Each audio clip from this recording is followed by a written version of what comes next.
So there's some importance. So this burial ground, the 7 waterfalls, the 7 sister stars, there's some significance here.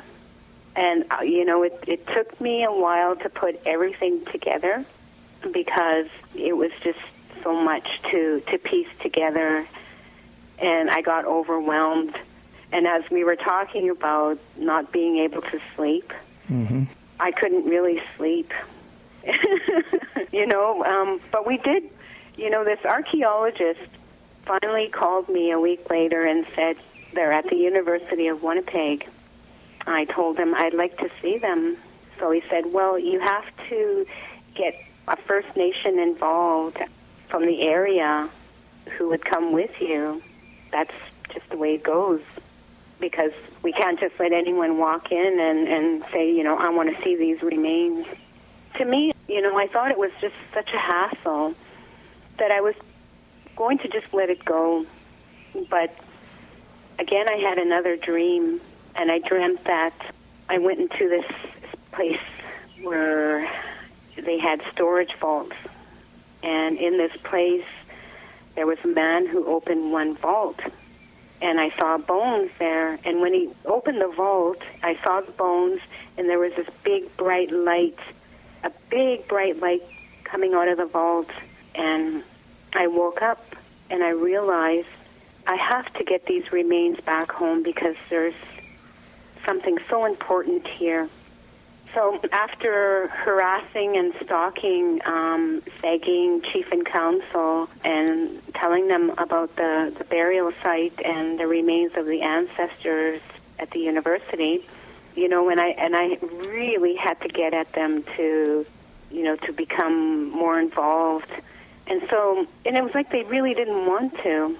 But, there's more to that. That's not important. But anyways, so finally they got involved, and we got an appointment to see them with one of the band counselors and myself and some of the women in the community. And we went finally to the university, and we got to meet the remains of these ancestors. And there were a few of them, and not all their whole skeleton was together, but there were 2 of them that had 100% of their skeleton. And the one that was put together that had all her bones was an ancient grandmother who was 6,500 years old. Wow. And I thought her bones would be fragile, like dust or breakable, but they weren't. They were so strong. They were like stone. Holy, petrified me. Well, 6,500 years. I wonder if that would be enough to petrify them. I don't know. And then there was another woman who was 1,500 years old. All her bones they had 100% of her bones as well. So it was very emotional. There was a child. They had 50% of her skeleton, and they assumed that she was over 1,000 years old as well. But the ancient one that was 6,500 years old, well, they say they carbon dated her to be around that, that old, but they said she's more closer to 7,000. Holy. So she was found with a buffalo skull.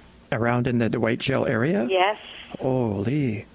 And the little tiny shells, these tiny miga shells, she had these little shells and the buffalo skull, and it was buried with her when they found her. And I saw the pictures. They had slides of the time when she was found. It was by accident. They found her behind, well, I guess this guy, what he was trying to do was he got a plow, and, he wanted to sort of pave a way so he could see the river. And so he was, they were plowing away the trees and the area and the brush. And when they plowed, a skull came up. And so they stopped and they looked, and of course they contacted the police and then an archaeologist, and so they had to, figure out what was found here. And and they realized that, these were ancient people. This was an ancient woman. Wow, I didn't know about this, about the 6,500 years old. Holy. Yeah. So when we were at the university, and when you were talking about, you don't touch the bones, Mm-hmm. well, there was still a part of me where I was like, well, I really didn't want anything to do with this, because I think it was more of fear, and I didn't want to bond with them. And I knew that, I had this sense that there was something going on here that was more than what I was really understanding at the moment, that this was something big, and I was afraid. But anyways, when we, just looking at the remains, and it was so emotional, I held her. I held her Wow. in my arms. I held the bones. That's powerful. And I picked up each of her bones. I caressed her. I bonded with her. And, yeah, I felt the energy. I felt that ancient energy.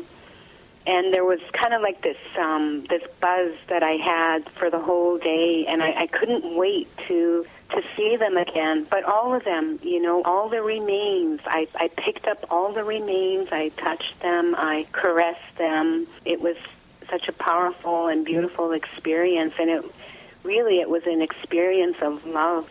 And I cried. All of us that were there, we cried. How could one not? Yeah, Wow. It was amazing. I thought, wow, I'm holding my ancestors. Yeah. And I was also upset, too, because I thought, how could they do this? How could they dig them out and bring them here and store them in vaults for over 30 years? How could they do this? So there was all kinds of mixed emotions. But there was more to come from that. We did go visit them a couple of more times. We prayed with them. We had a pipe ceremony with them. We feasted them. We sang with them. And then finally, I had a dream of, I had two dreams of the ancestor. The first time was when I feasted her, and one of the elders, an elder from Ontario, she said, well, when you make a feast for her to feed her, what you got to do is you got to feast food that they probably would have ate 6,000 years ago. Makes sense. And then I thought, well, where am I going to find food then? Okay, and then I thought, okay, fish and wild rice and berries. There you go. So, natural foods. Yep. So my family, we had a feast. We made a sacred fire, and my partner, he smoked fish, and I said, well, I don't know if they smoked the fish. Well, maybe they did. Probably 6,000 did. years ago. Yeah, probably did. Well, they didn't eat it raw, or Yeah. I don't know. I bet they smoked it. Yeah, so he smoked some fish. So we cooked up wild rice, some blueberries, but we didn't add anything. Like, we didn't add salt or any sweetener, and it was just plain, because we were thinking like 6,000 years ago, and it was really awesome because, in our mind, we were like 6,000 years ago, and we were Wow. even thinking about how life was. So we did that. We had a pipe ceremony with the children, and it was very good. It was a good experience, and we talked about the ancestors. And so after the feast, I was really exhausted, and I don't, maybe it was because just thinking so deeply and being so emotional, I had a nap. But sometimes they say ancestors, they put us to sleep so we could dream. They can pass on the messages to us.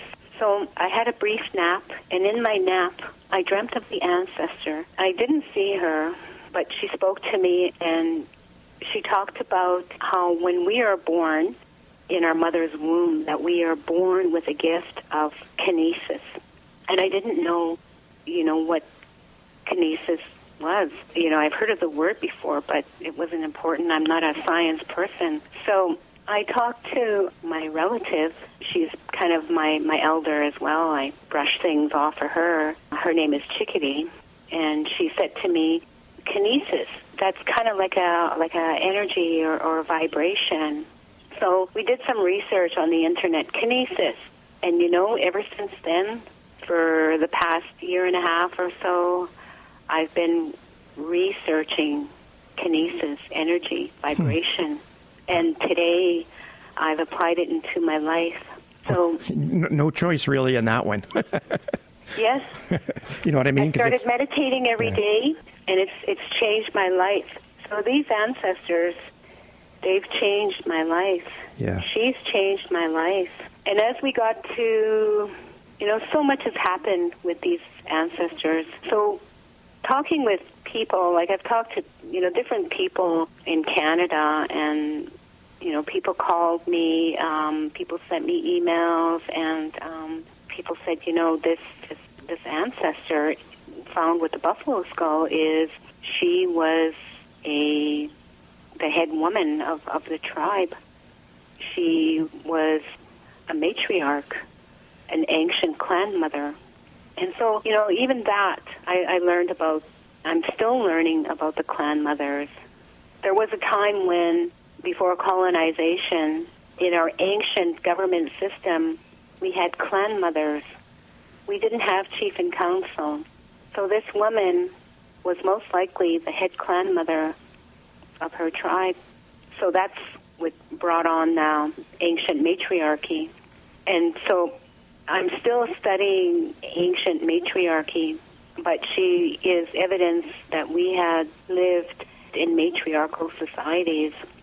We do have stories, teachings, and people, some of the oral history of our clan mothers, but most of it in this area it's been lost, or people don't remember, or people are asleep.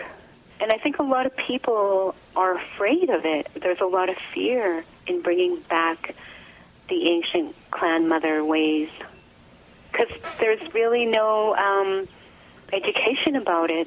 It wasn't like our clan mothers were royalty, because I think people, or they weren't like a chief and council. So I think people, there's really no understanding. But what I have come to learn about the clan mothers, or a clan mother, they were women who protected the land. I like For that. instance, in me protecting this land here in the White Shell. And going with the natural energies, being in tune. Yep. With the heartbeat of Mother Earth. Well, everything is energy. Your energy, I'm energy. We're all made of energy. Have you ever heard the story of the grandmother spider and the web of life? Yes. I would love for you to tell that story, but can we go to break first so I don't have to interrupt you? Okay. Okay, cool. We'll go to our next break, and I can't wait to put this over the air, and I'll tell you why I think that's so important. Okay. Stay tuned for 5 minutes, and we'll be back, and Diane's going to share with us some pretty interesting stories. Coming up June 12th to 15th, the Mother Earth Gathering, Woman of All Nations Gathering, the second annual one. This is going to be cool. I think this fits perfect. This is Robbie Romero and Heartbeat. Enjoy.